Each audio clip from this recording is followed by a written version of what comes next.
So Dubai வந்து ஒரு Arab நாடு, ஸோ ஒரு இஸ்லாமிக் கண்ட்ரி எல்லாருக்குமே தெரியும்.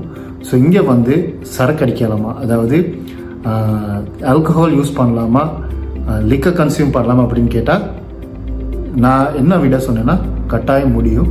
ஸோ இங்கே வந்து லிக்கர் வந்து அலவுட், பட் நம்ம நாடுகளில் மாதிரில இங்கே வந்து ரெஸ்ட்ரிக்டடாக இருக்குது. ஸோ லிக்கர் வந்து இங்கே ஃபுல்லி பேண்ட் இல்லை, லிக்கர் வந்து இங்கே யூஸ் பண்ணலாம், பட் சில ரெஸ்ட்ரிக்ஷன்ஸோடு இங்கே வந்து லிக்கர் வந்து யூஸ் பண்ணலாம். சரியா? அதாவது நீங்கள் வந்து இங்கே விசிட்டில் வரதுன்னா இல்லை ரீசெண்டாக வந்தாருன்னா நீங்கள் லிக்கர் யூஸ் பண்ணணுமா இருந்தால் உங்களுக்கு லிக்கர் யூஸ் தாராளமாக யூஸ் பண்ணலாம். துபாய் கவர்மெண்ட் வந்து அதுக்கான வசதிகளை கொடுத்துருக்காங்க. ஸோ இங்கே வந்து லிக்கர் யூஸ் பண்ணலாம். ஆனால் இங்கே நீங்கள் என்னன்னா ரெஸ்பான்சிபிளாக யூஸ் பண்ணணும். சரியா? இப்போ நீங்கள் வந்து இங்கே வாங்குறீங்கன்னா வாங்கி நீங்கள் அங்கே நம்ம நாட்டில் மாதிரி வெளியில் பொது இடங்களில் வந்து, அதாவது பப்ளிக் ஏரியா, பார்க்ஸ்லேயோ ரோட்லேயோ